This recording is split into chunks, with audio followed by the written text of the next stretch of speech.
The CLG Bot Challenge. For anyone who never ended up hearing about this, from November 3rd to November 10th, CLG held possibly one of the most odd challenges that I have seen in League of Legends that they wanted to use to try and find new analysts. The challenge was simple yet difficult: to take yourself into a Twisted Treeline custom match where you played against 3 bots and tried to win the game as quickly as possible. The goal from CLG's perspective being that ideally the person or the people with the greatest amount of game knowledge and critical thinking skills will come out with the fastest times, meaning that this could provide a really unusual way to find some seriously good analysts in the gigantic sea of the League of Legends player base. I participated in the challenge a little bit myself and found it really interesting to follow how the community reacted to it over the course of the week of its duration. The challenge has been over for more than a week at this point, so it might be old news, but I think there's something that can be gained from taking a retroactive look at it, since it actually created an incredibly interesting environment for those who participated.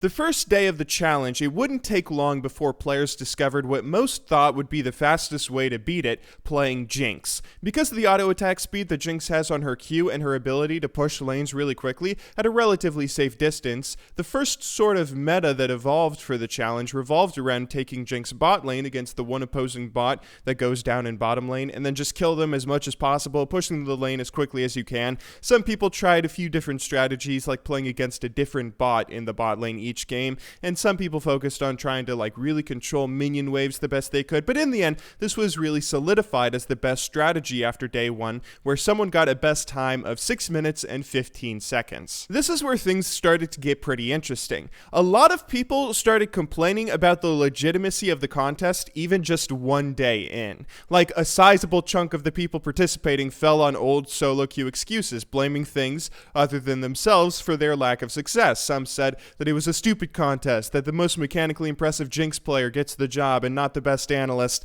There were threads complaining about the lack of creativity that goes into it all, and after people made excuse after excuse after excuse, suddenly a new strategy was discovered. Here at the end of day 1, start of day 2 is when I jumped into the contest, and when a small number of people, including myself, figured out that the best thing to do is probably going to be to stay away from Jinx. People started trying to be contrarian, which in a contest like this is pivotal to you winning. You guys know those daily esports fantasy betting sites like Alpha Draft and Vulcan? You want to know how to win one of those big tournaments that they host? It kind of ties into this topic. When you have a huge group of people all competing towards finding the most efficient strategy, in this case, it's how fast you can win a game, but in their case, it's how many fantasy points a team can rack up. In these environments, the best, most effective strategy that you can use is try being contrarian. Try and do the opposite of what people think is right. Go against the grain to differentiate yourself. In fantasy, that means pick the players that nobody else is picking. It might seem stupid to pick Maple Street over Doublelift at first to be your AD carry, but if you factor in the fact that most people will think that obviously Doublelift is the better player, nobody's going to pick Maple Street, everyone's going to have Doublelift in their lineup. If Maple Street for some reason has a really good matchup and ends up having a better game scoring more fantasy points than Doublelift, you're suddenly really far ahead of everyone else in the tournament right out of the gate. It's really important that you have low-owned players. If you take a look at the guys who win the $1 million every week on DraftKings or FanDuel or whatever fantasy site that you use for traditional sports or esports betting or whatever it is, just check the ownership percentages of the victors. The new millionaire will always have at least a few players in his lineup that's owned by less than 5% of the people competing, sometimes less than 2%. In this contest, a lot of other players started thinking the same way. If there was another strategy out there that could get a similar time to the Jinx strategy, the mere fact that it was different gave you a better shot of beating the top Jinx time, and that's when a lot of people came across Olaf. Olaf had equal, if not greater, pushing abilities compared to Jinx with his attack speed passive through manipulating minion waves, and you could very easily get an equal time, so it wouldn't be long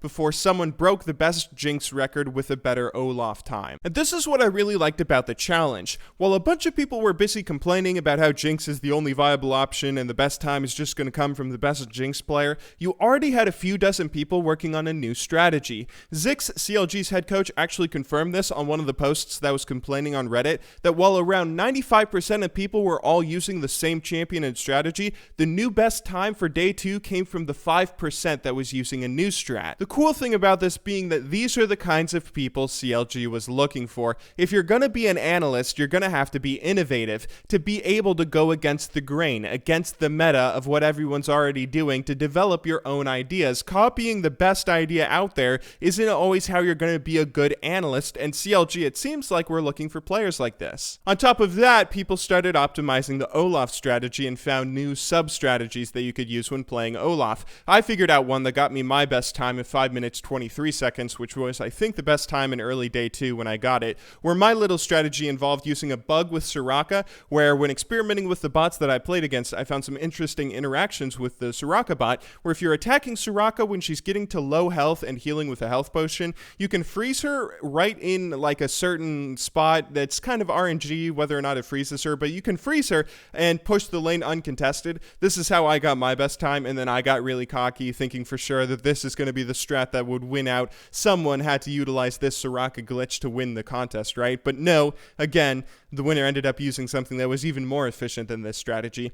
The winning strategy ended up getting a time of 4 minutes and 31 seconds, and the guy who got that time got it like a day after people were already complaining that it was just going to be who grinds down to the milliseconds for a 4-minute 50-second strategy. I mean, it was really, really interesting to follow this contest and see how everyone was always complaining about how no one was going to be able to optimize it anymore, and then the day after, people get a time that's 20 seconds higher, sometimes a minute higher. Believe it or not, I'm not trying to be a CLG fanboy here. This contest actually had a lot of frustrating flaws throughout it. The biggest one being that 7 days is way too long for them to have people trying everything out. I mean, the 4 analysts that got the top times might have not have been the guys who discovered the winning strategy. They might have all just been ones who perfected it, since after 7 days of discussion, there was plenty of talk going around about who's using what strategy, and eventually the Jinx players started picking up Olaf, and all the Olafs started using the same strategy. I mean, the contest should have been a lot shorter. It should have been over the course of like 24 hours or something,